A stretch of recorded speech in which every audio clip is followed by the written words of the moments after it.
Hi, good evening, everyone, and welcome to another edition of our Justice and Peace's guest speaker series. Today, we have a very special guest who's going to talk to you about her legal career, where she went from big law to having her own practice. And then she just said, why even be in law altogether? And now she's helping others start to and thrive in their solo practices. So thank you so much, Amy, for joining us here today. Thank you, John Paul, so much for having me. I'm excited to chat with you.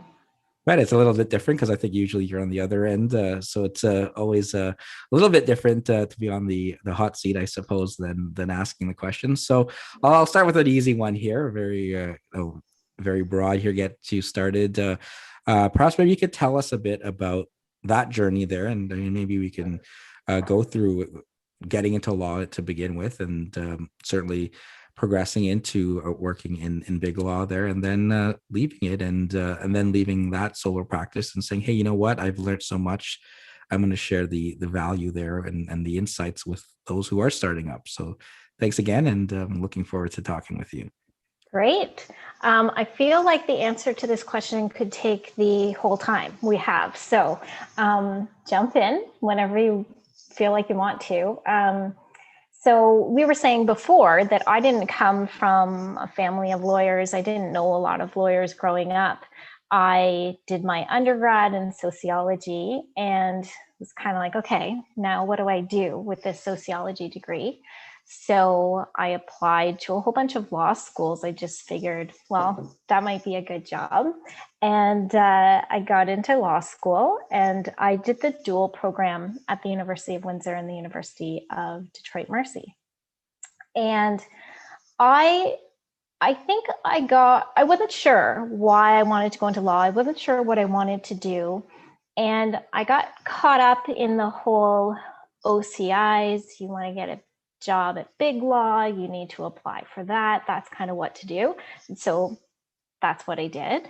I got a job as a summer student in Toronto on Bay Street, and then I was hired back there in their business law group. And it was great. Like it was exciting because it was fast paced. I was working on really big files that were in the paper. I worked with really amazing, my articling cohort was fantastic. The lawyers at the firm, the staff were great. And then I ended up moving to Ottawa shortly after I was hired back by my firm for family reasons.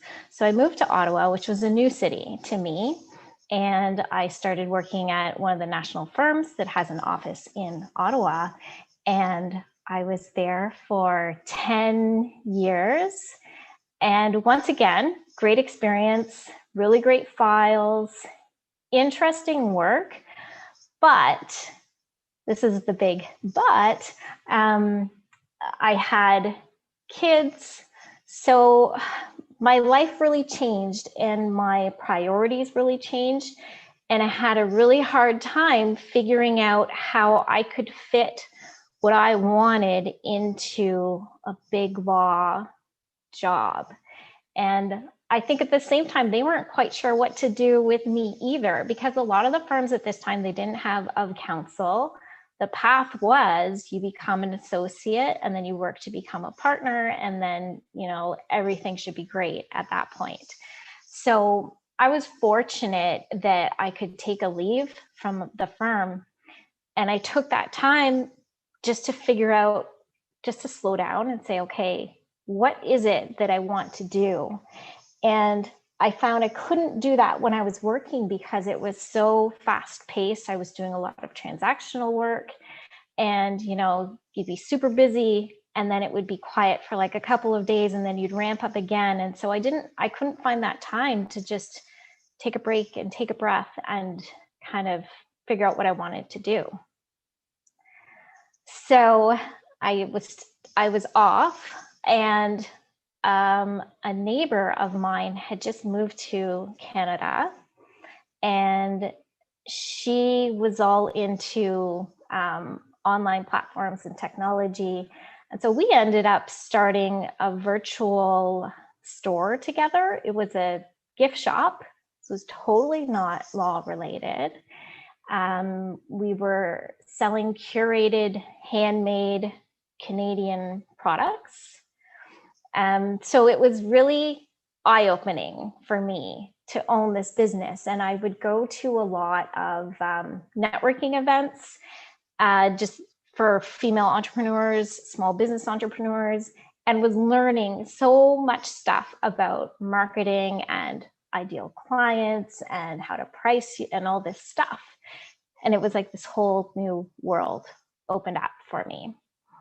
And so at the time, people who were attending the events found out I was a lawyer. And they'd ask me all these legal questions, and they'd say, "Oh, can you come do work for us? Can you help us out? We don't have a lawyer that really understands our business, our online service, our online business." And so at the time I wasn't practicing. I said, no, I can't. And then I just remember one day it was like this light bulb went off, and it was like, why don't I? Like, why don't I pick and choose the clients that I want to work with? So I decided to go out on my own, and I started my own virtual practice. It was very simple, straightforward. I was working from home. This was before COVID. I got to pick the clients I wanted to work with. I set my prices, and I really, really enjoyed doing that work. And so during that time, then there were a lot, I met with a whole bunch of solos, and just to figure out, okay, like, what tech are you using? How do you run your practice? How do you price?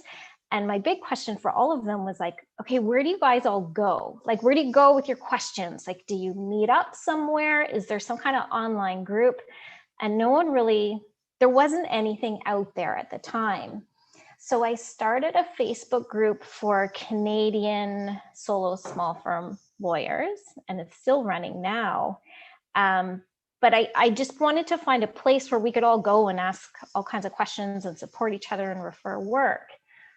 And so then when I was doing that, a lot of other lawyers in the group would ask me, can you help me set up my practice? Like, what tech do you recommend? Can you help us market? Can you help us, like, what should we be posting on LinkedIn? And so this was where I thought, oh my goodness, there's a business idea here, and it's something I'm really passionate about, is helping other lawyers build a successful practice. Because I found there were a ton of solos who, they weren't making a lot of money. We didn't learn in law school how to run a business. They were using their personal money to pay for business expenses. They were stressed out. They were working way more than they were before. And so I thought, you know, there is a better way, and I can help lawyers find this path.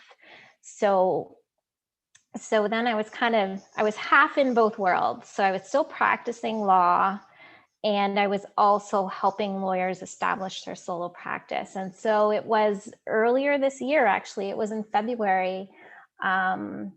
I finished up my last project with a legal client, and I decided to go all in on consulting, where I'm helping other lawyers build a thriving, sustainable solo practice that they, you know, where they love doing the work that they're doing. They love their clients. So supporting them in that journey. It's great kind of how that kind of came together there, and obviously in the middle of a pandemic, you're saying, okay, look, this has been going really well for me, and I want to go full fledged now, focusing on the coaching aspect. So maybe we could start with probably the question that anyone that's looking to establish is, you know, what are the biggest mistakes that solo or people, you know, entrepreneurs, they're starting their own practice make, and how do I avoid making some of those mistakes when I start? I think sometimes, so I see lawyers having the best success who are going out on their own, who already have business coming with them. So this doesn't necessarily mean you have to be a senior lawyer with a whole book of business. I've helped lawyers who are brand new lawyers. Maybe they articled at a firm, and maybe they didn't get hired back, but they want to set up their own solo practice. And so what I suggest to them is, why don't you reach out to your firm that employed you before and find out if you can help them out on a contract basis? Or what are different ways that you can generate revenue and know that you have money to keep the lights on? Because a lot of times I think lawyers just jump in, they go for it, but they don't know where the work is going to come from. I also think lawyers sometimes, and I see it a lot with female lawyers, they don't want to shout it out to the world. They don't want to tell people what they're doing. They kind of want to hold it back a bit.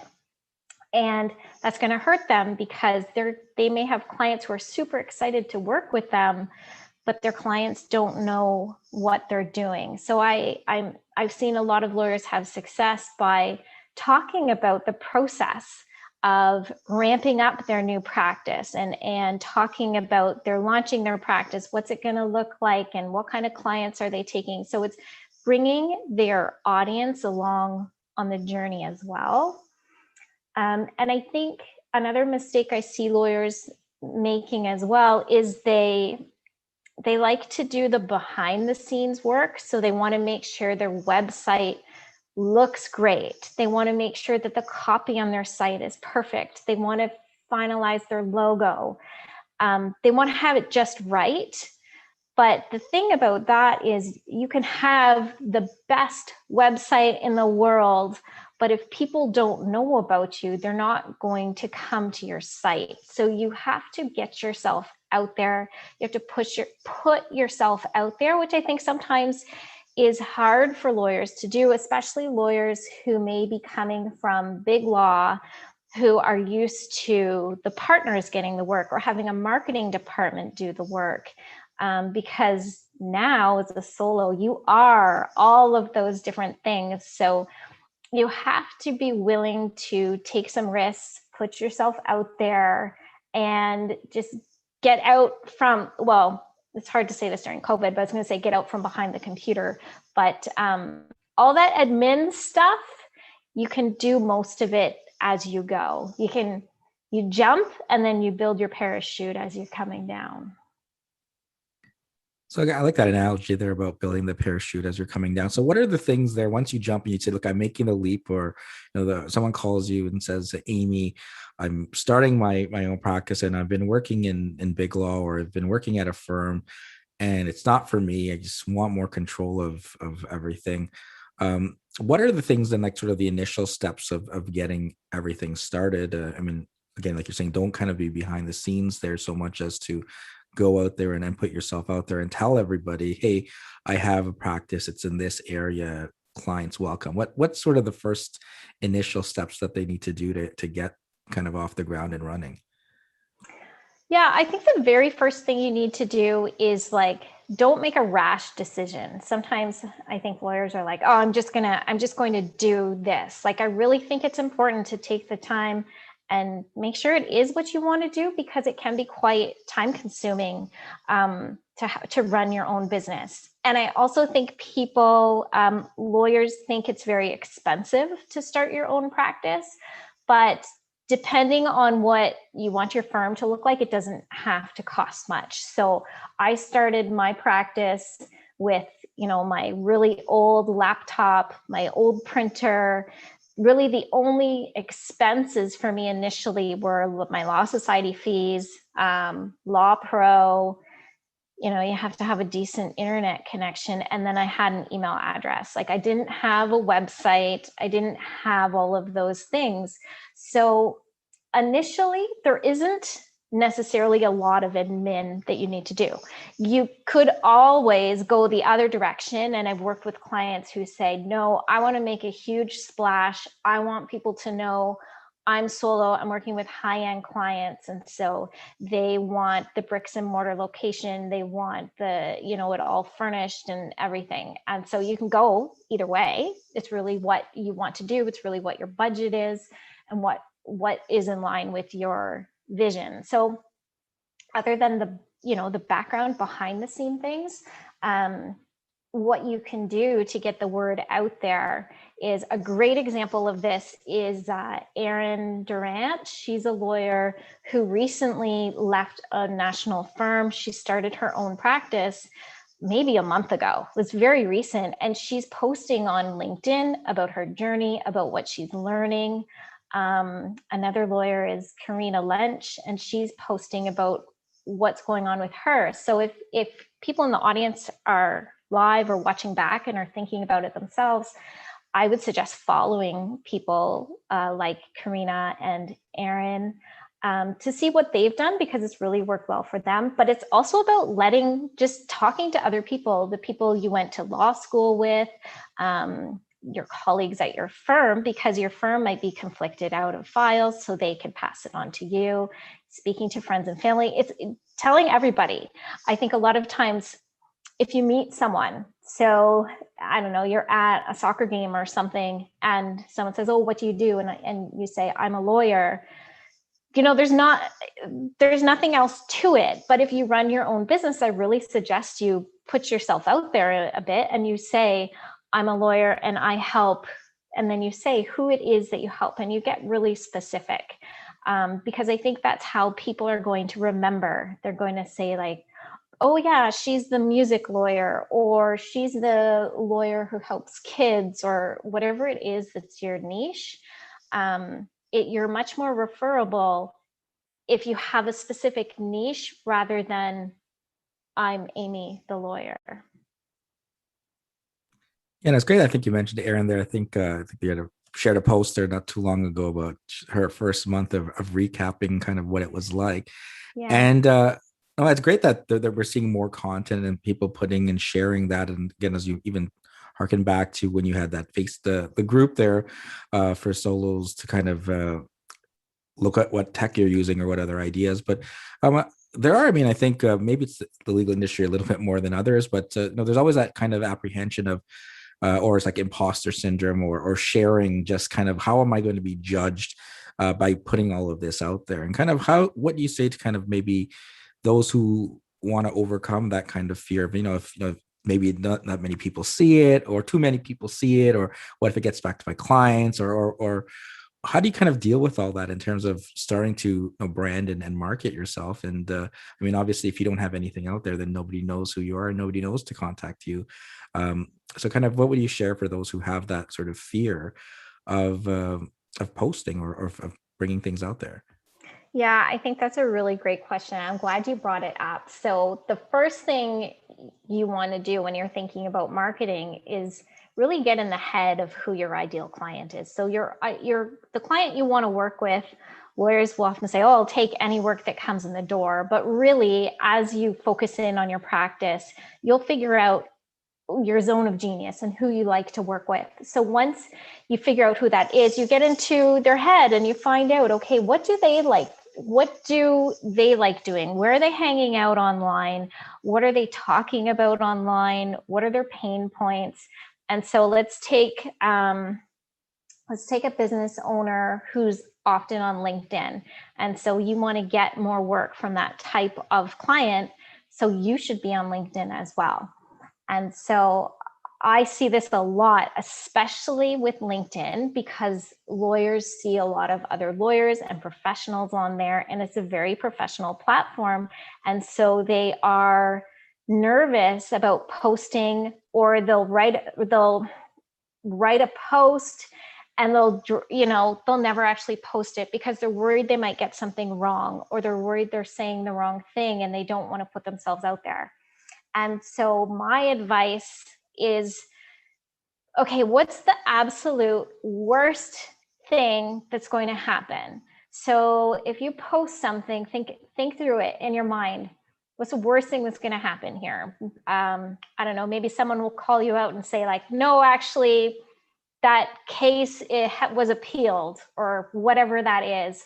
Or they might say, "No, that's incorrect," or so you think, okay, what's the worst thing, and can you survive that? And if you say, "Yeah, I can," then you go a little bit further and like, okay, what else could happen? And I just walk through all of those, like, what if. And if you get to the end and you're like, yeah, I can survive that, then do it. Put it out there. And I have seen it time and time again, people who consistently post on LinkedIn are getting to be more well known. They're developing thought leadership, especially with lawyers, because there aren't a lot of lawyers who are posting on LinkedIn. I don't know the stats offhand, but there are so many people on LinkedIn, but such a small percentage of people are actually using it. So put it out there. And like you said, like not everyone is seeing your posts. Like you might think like, oh my gosh, I'm putting this out to the whole world. But really the amount of people who actually see it and read it are quite few. And I've had a very positive experience on LinkedIn. And I'm active on that. That's why I'm talking about this one the most. Because I sometimes get asked like, well, what happens about trolls? And I've had bad experiences on different platforms and things like that. So my experience has been overall quite positive. I did post, I've done a couple of posts. I used to post more about substantive law. And I remember I got something wrong. And someone sent me a message saying like, oh, I actually think you should double check. And I remember my heart just dropped.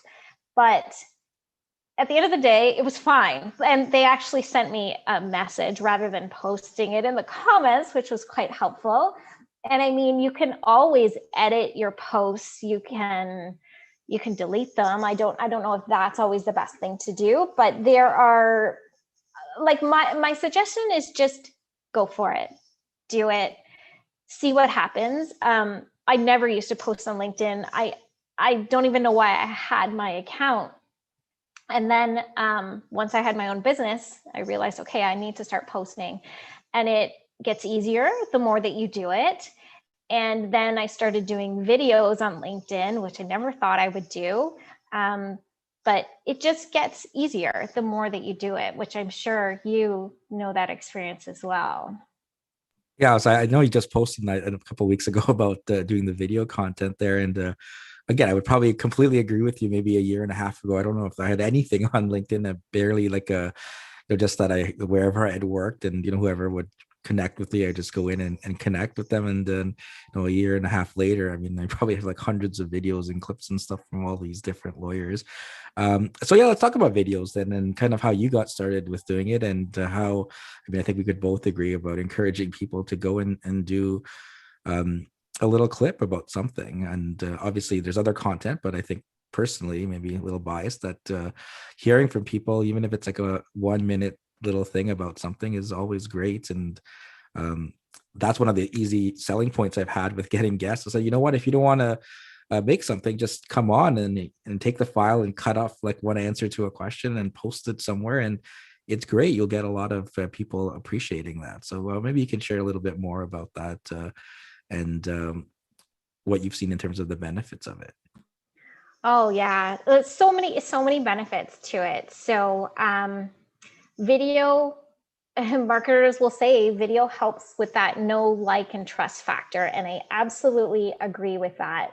And if you think of it from your own perspective as well, if you're getting emails from someone versus seeing someone on video talking, you start to feel like you know that person. And so I've had that experience myself just with having videos where I'm posting content, and then I'll have a call with a potential client, and they feel like they already know me and they've followed along and they know my story. And it's so much more helpful in getting more clients and getting your message out there, because there's not a ton of people doing it. And video, I get it. Video is scary. And I think a lot of times what holds people back, one of the things is that they feel like they need to look perfect. So they feel like they need to get their hair done and their makeup done and the lighting right and all this other stuff. But I actually think in a lot of cases, it's the more natural setting that's going to make you so much more relatable to people.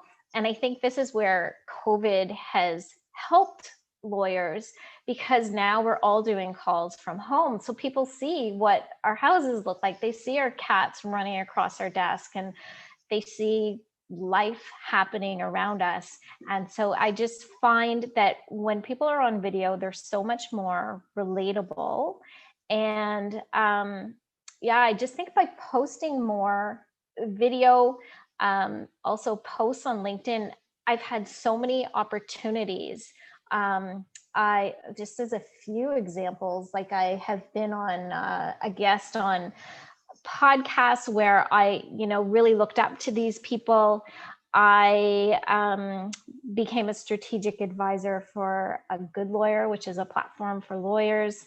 I can't think of all the opportunities, but it's just, well, even this one, right? Like we didn't know each other before this. And so it's just the opportunities that it brings are so helpful, and it's things you wouldn't have considered before. And I think part of it is because there's not a lot of people doing it, especially lawyers. Yeah, and it's great. And I think certainly kind of the larger thing we were just talking about there is you're starting, if you're a solo practitioner and you're looking to kind of get out there. I mean, it's an easy way to do it.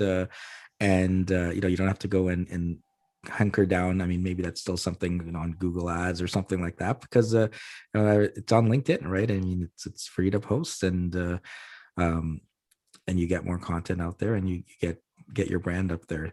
Now, in terms of in terms of that as well, I mean, one of the things as well we don't really learn in law school, maybe they do now, is getting the clients, right? Finding the clients, right? So I mean, you don't have that so much of a, as an associate, right? I mean, it'd be great if you were able to bring in a client or some book there, but when you're on your own, I mean, that's all you need to do, right? That's first and foremost.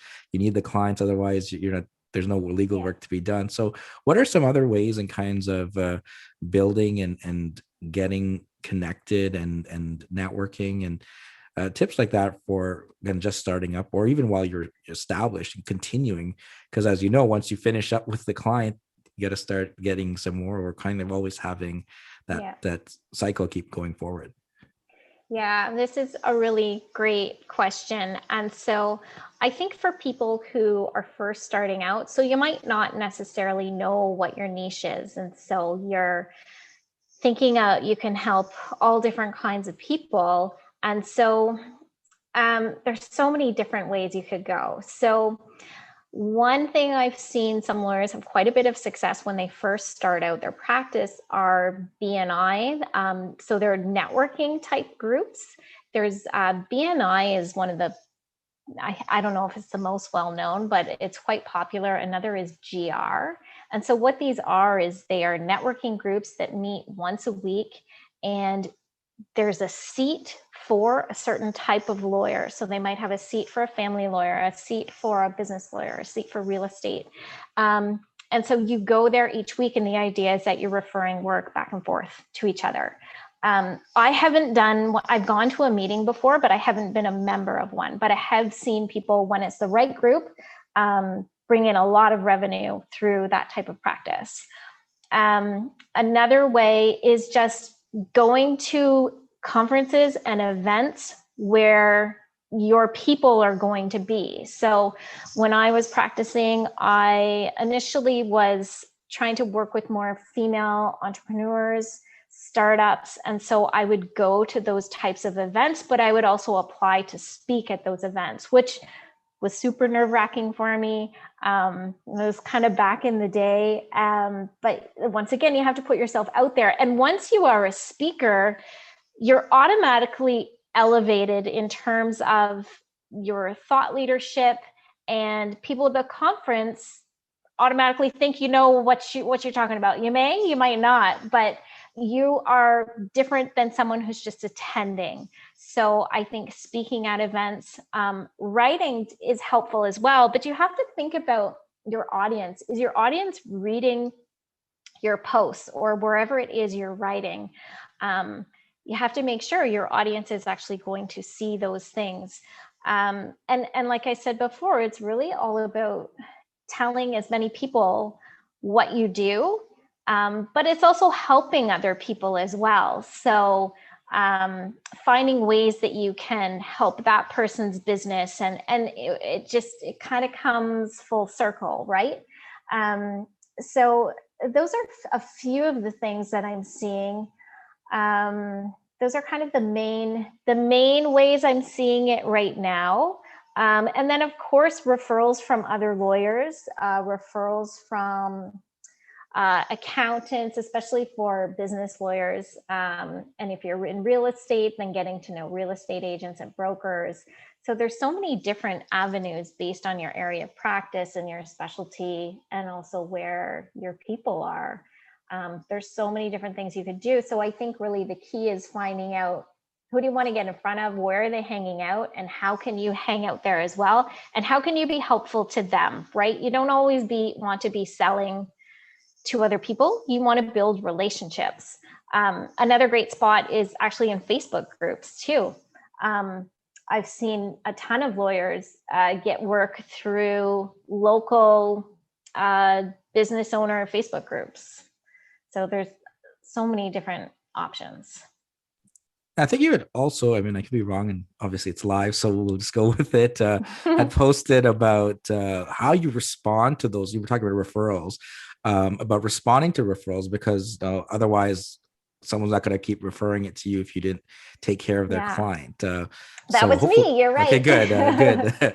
So maybe you could tell us a bit more about like how you should approach that when you are getting the fortune of someone saying, hey, reach out to Amy or reach out to John Paul.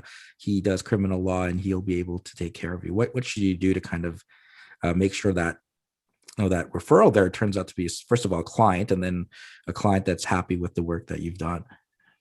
Yeah, those referrals are so important, because when I refer work to another lawyer, if I'm sending my client to another lawyer, I want that other lawyer to do their absolute best job for this client, because I'm putting my reputation on the line as well. So really, you want to develop your network of who are the people that you can really trust, who you can send that work out to. And you can also follow up with your client too. Say, if I referred my client to you, John Paul, I could later on say, hey, did you ever reach out to John Paul? How did that go? And just get some feedback from them. If they're like, John Paul was amazing, then of course I'm going to keep referring work out to you. And then on the other end of things, if I am a lawyer receiving an email from another lawyer, so this is the post you were talking about, because the example was that I'll often send out an email to maybe 2 or 3 lawyers and say I have a potential client, and introduce them. And so I think the key is replying right away. Don't put it off, because if this potential client has gone to 3 separate lawyers, they might already be down the path with you, John Paul, and then I get back to them 3 days later. Well, I've already lost the file right there, right away.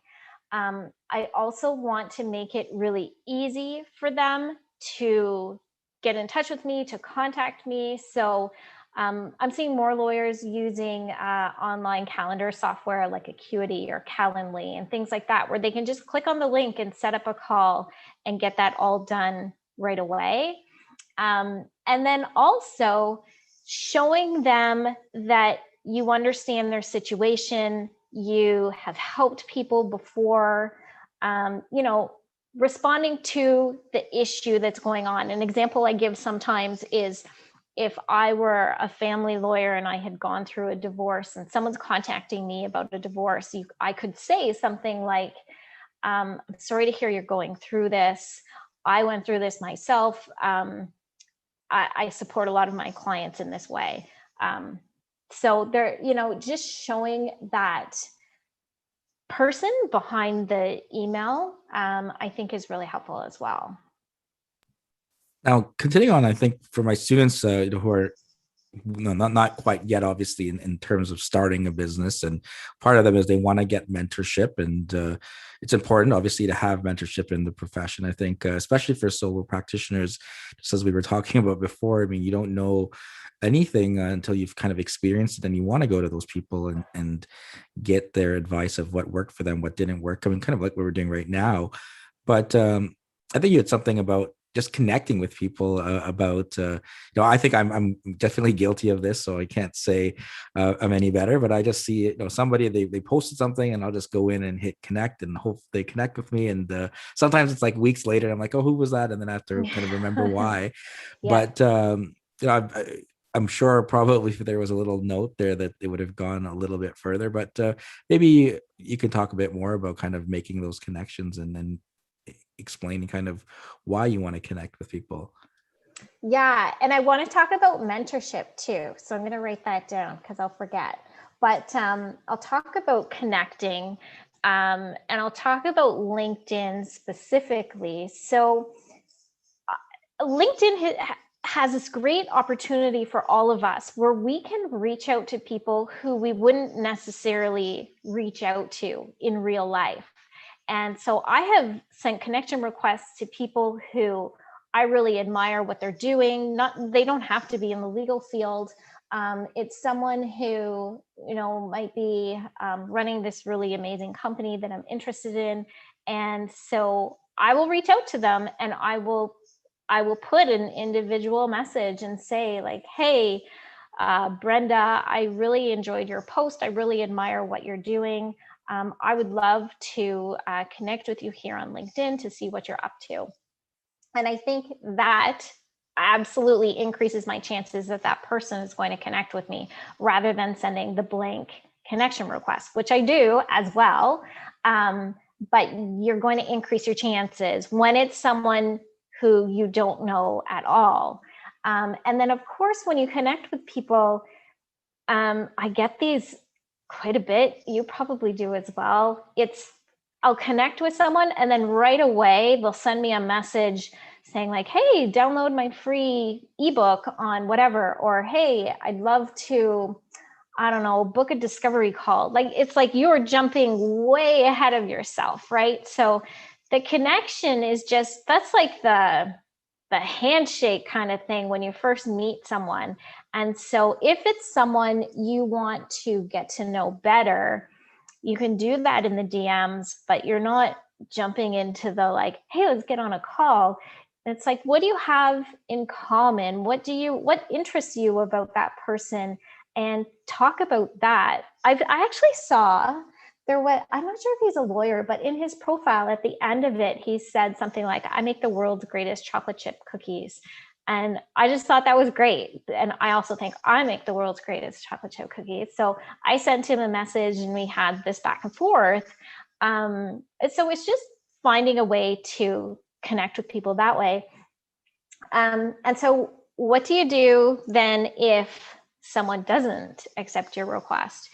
It's fine, right? They have that option, but you can still follow along. You can follow them. You can engage on their posts. You can like their content.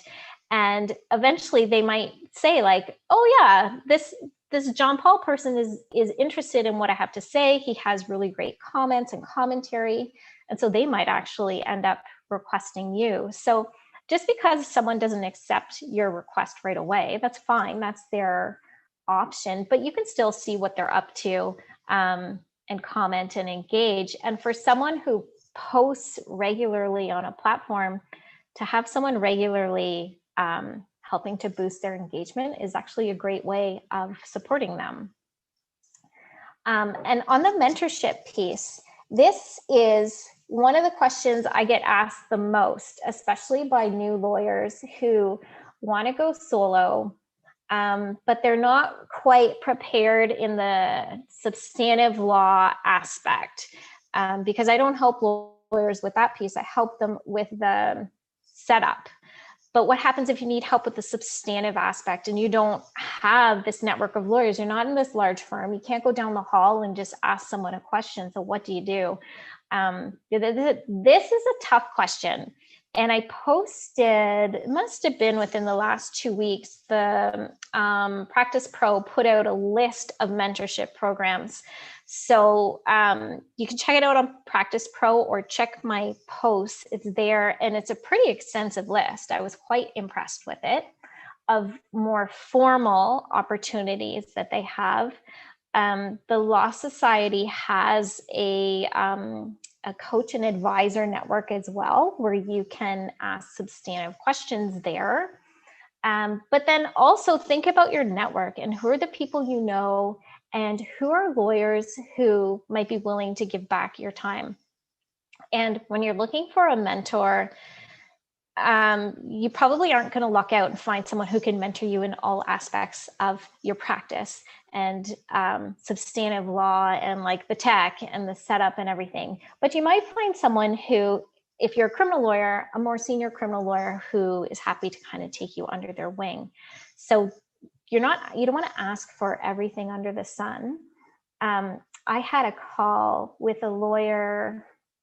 He recently retired from a firm in Toronto, and he is actively looking for junior lawyers that he can mentor. He's like, he doesn't want to totally leave the law. He doesn't want to practice anymore. So there are lawyers like that out there. It's just a matter of finding them and finding the right fit too. It's a tough one for sure. And you don't, like, you want to find a way that you can give back to them as well. So it's not always like take from them. How can you help them? So sometimes lawyers will say to me, well, like, I have no idea. How can I help this more senior practititioner who has all this experience? And maybe they need help with social media, or maybe they're not great with tech, or maybe there's other ways that you can support them. And maybe it's even supporting them just by engaging with their content on social media, like I talked about before. Yeah, you mentioned the cookies in there, and I know that a couple of days ago you posted about the bios on the websites as well, and how maybe it's good to be a little bit more creative, because you're going to remember that. You're going to always remember that person had that little tagline, as opposed to the sort of the standard stuff that's out there. So any kind of tips there about creativity, whether it's something like that or kind of getting your name there to stand out a little bit more, especially once you're just getting established. Yeah, I think really this is key for a lot of lawyers, is that lawyers, they don't necessarily want to specialize, because if you specialize, you're saying no to work where people will pay you to do the work. But the more specialized you can be, the more referable you are. There's a lawyer here in Ottawa who does fertility law. And so if anyone has a question about that, I automatically say her. And she's referable because I don't know anyone else who does that. And so it's about finding that niche. And so in your bios and in your website copy, you should be thinking about who is your ideal client and what do you want to be talking about that's going to attract you to them. So if they're looking at 3 law firms and they're looking for a lawyer to help them with their book. Maybe they're working on a book deal with a publishing company. And so they found one business lawyer where it's very generic. Maybe they found an entertainment lawyer, and maybe they found the third one that's the book lawyer. And that lawyer is only talking about published authors and how they help authors and all their pain points. I'm going to go to the book lawyer because that person knows exactly what I'm talking about. And so in your website bio, in your LinkedIn profile, these are all the things you want to be talking about, and showing the potential client that you understand you are their person. And you're much more likely going to do that by being specific than saying, I'm Amy Grubb, I practice business law, I've been doing this for 20 years, I went to this law school, I received this award. Like, your client doesn't care. They just want to know, what you're talking about, and you can help them. Now, some of my students, and I think that's great there, that, again, having that creativity, I think maybe, as again, to what we were talking about at the outset there, about a lot of us kind of hold back because we were afraid of putting some of that content, or how is it going to be received. But again, the show some different things about you. And I think that's going to help connect with those clients. So I was just saying that some of my students right now are in practice management, and they're developing business plans, and they're working with Clio, I believe, and all of that. And again, what could you maybe share, just like you probably do with some of your clients when they first come to you, about the things you don't necessarily know about starting your own practice that that you would forget about including in a business plan, or you'd forget about um, it coming up until it actually happens. So is there anything there that you found that people kind of neglect and don't realize? I know, I think actually there was a post you said about 2.5 hours. You shared about billable hours a day, and I was like thinking 2.5. Like by 10 o'clock, some people have 2.5 billable hours a day, but because there's a lot more than billable hours, right? So maybe you can touch on that as well. Yeah, that stat to me is staggering. So that came from Clio's Legal Trends Report, I think the 2019 version. And your students, if they haven't looked at the Legal Trends Report, it comes out every year. It's really interesting because they're pulling data from Clio. So it's all anonymous, but it's all real data from lawyers and their firms. And so it's all kinds of stuff like practice areas, billable rates, number of hours. And so, yeah, they said the average lawyer spends 2.5 billable hours per day on their practice. And the rest of the time is all this admin work. And it's true. Like I see it for sure. Lawyers will be at their desk all day, but at the end of the day, they haven't build much time because they're doing all this work on all of the other things. And sometimes it's stuff that they find might be more fun or more exciting, like it's the Instagram posts and the website. But then also it's things like paying your invoices and sending out your invoices. So things on a business plan that people might overlook are, all of those little subscriptions that we're going to, you don't necessarily have to get them in the beginning, but you might. So the cost of Clio and then the cost of online calendar scheduling, that kind of thing, all those little things add up. So you might say like, oh, I'm going to have really low expenses to start. But when you actually look at the price of everything, that might change things quite a bit. And also think about too, bringing on help. I think a lot of lawyers push that off and hold off on bringing on extra help because they're worried they're not going to be able to pay them. They're worried they're not going to have enough work to pass off to them. But if you're able to find even a contractor, so a virtual assistant, they don't have to have a legal background, but you could hire someone to work for you 10 hours a month to just do your email newsletter or to just do your social media posting.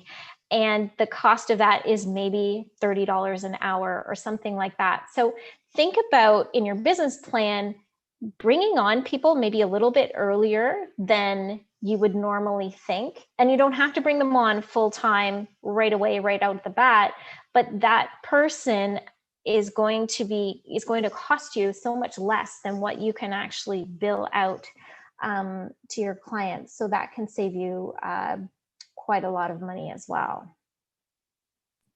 Perfect. So, Amy, thank you so much here for taking the time and joining us and sharing about making those transitions, and then certainly for you yourself going from big law to having your own practice, and now to focus full time on the coaching. So, I think you pose it to those who are thinking about leaving big law to start their own practice, or even for students who are thinking about starting right into having their own practice. And perhaps maybe you could end with any final words of wisdom, anything maybe we've covered or haven't covered in terms of making that decision, and advice there of what to look forward to and how to thrive like you do when you're coaching all of your clients. Oh, I like this question. I think the main thing is to take the time before you start to figure out what your vision is. Why are you doing this? What do you want at the end of the day? So some lawyers I know, they want to take a month off every summer. And so that's their goal. That's why they want to set up their practice. And so when we set it up, we're setting it up so that down the road, they're going to get that month off. So how can we have the tech in place to allow them to do that? How can we have the support staff or the lawyers we can refer work to make that happen? Because I think a lot of times lawyers get into it and they get so caught up with everything that's going on. They have client work, they have all this stuff, and they get so bogged down that they forget what that vision is. So really think about that vision, think about your purpose, and make it front and center. So I know a lot of people use vision boards where they have pictures of what they want. They might have it as their screensaver, and keep checking in with yourself, because things are going to change.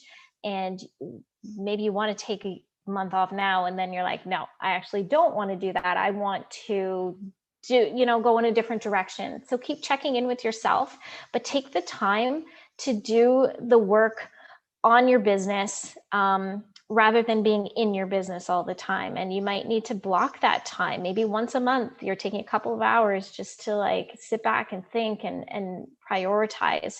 But it's so important. And that's how lawyers are going to be really happy, is if they are able to create and sustain these visions that they want, and build these practices that are going to lead to that fulfillment for them. Perfect. Thanks so much again for joining and sharing all of that valuable insight. And again, if anyone wants to connect with Amy, you can connect with her on LinkedIn. I think that's the preferred platform for her. And it was a pleasure to talk to you, and continue to look forward to some of your videos and posts. And I think certainly my students can also benefit from it, as well as anyone else here listening. So thanks again. And thanks for everyone for tuning in, and take care, and hopefully see you all again tomorrow at 5 o'clock. Bye, Amy. Thank you so much. Thanks so much, Amy. Thank you, Roxana.